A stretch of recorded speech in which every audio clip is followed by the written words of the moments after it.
دوو چاکەتی دکتۆریم کڕ هێشتا دەرەجە نەهات بوو ئەمە تەواو من دکتۆر ئێستا چاکەتەکانم قەت کردووە لە ناو کاتۆرەکەمە دام ناوە بیبەخشم بە کەسێ لەبەر خۆم نابمە دکتۆر.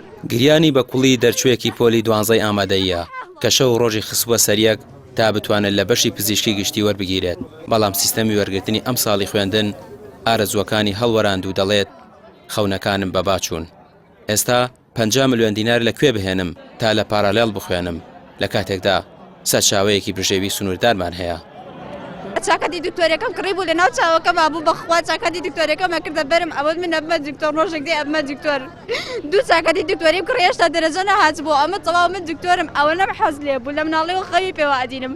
ئێستا چاکەتەکانم قەت کردووە لە ناو کاتۆرەکەمە دام ناوە بیبەخشم بە کەسێ لەبەر خۆم نابمە دکتۆر. ئەمە ویژدانە، ئەمە حاڵە، من لەوە زیاتر چی بکەم؟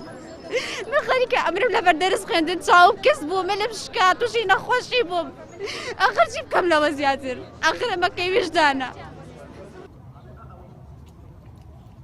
ڕێکخراوی قوتابیانی کوردستان کە هەمیشە پاڵپشتی قوتابیان بووە، نیگەرانە لەو سیستەمەی ئەم ساڵی وەزارەتی خوێندنی باڵا پەیڕەوی کردووە بۆ کەمکردنەوەی کورسیە حکومیەکان و گرنگیدان بازان کۆتایبەتەکان و پارالێڵ. لە هەمان کاتدا دەڵێن بۆچی خوێندنی ئێواران هەڵگیرا و کێ لەی بەرپرسیارە.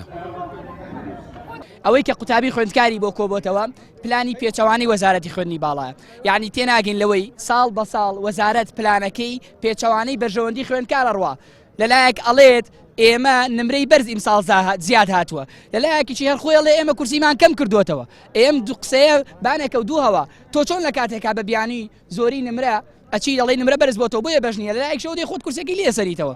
ئەمە یەکەم. دووەمینی ئێمە نامانەوێت لە هیچ کەناڵێکی میدیایی وەنە لە وەزارەت و لەلایەن هیچ هەتا پەرناپڕما هیچ کەسێکەوە ئەو پرسیارە بکرێ کاک ئەگەر جوابتان نایانەوە بۆی نەسەر شەقام. جاگەر نەی نەسەر شەقام یعنی ئێمەش بۆ وەزع ڕازی بین، تۆ دەی بەم نەڵێی وەڵا ئەبێ پارە بی، ئەگەر پارە نەی ناتوانی بخوێنی. یعنی ئێمە خوێندکارمان هەیە 99 هەیە ئەبێ بە پارالێل لە توپ بخوێنێ، ئەبێ 10 ملیۆن بدا لە پای چی؟ تەنها لە پایەوەی کە باڵانسی حسابەکە لەسەر باڵانسی ئێواران زیاد بکرێ، لەسەر باڵانسی پارالێل زیاد بکرێ بێەوە هیچ پلانێکە بێ.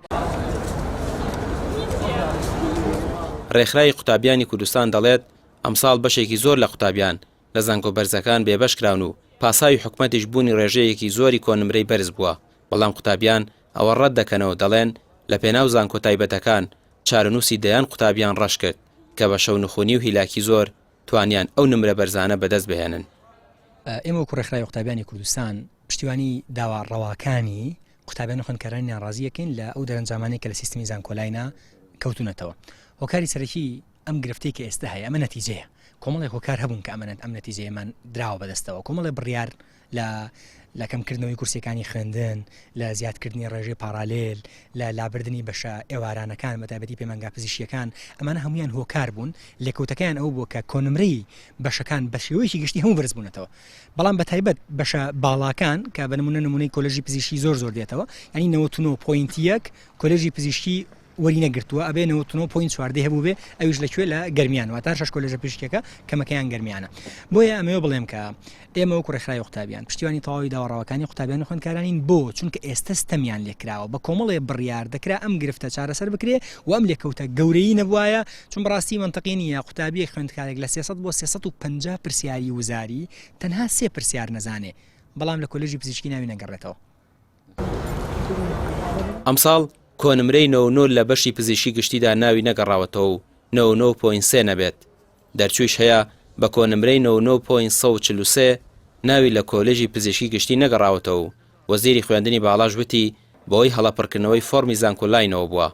ئێستا کێشەی دەرچوان بە هەڵپەسێدراوی ماوەتەوە و دیار نییە چارەنووسی ئەوانەی کۆنمرەی بەرزیان هێناوە و ناویان نەگەڕاوەتەوە یاخود لە کۆلێژێک نهاتۆتەوە کە خۆیان بەدڵیان نییە بەکوێ دەگات.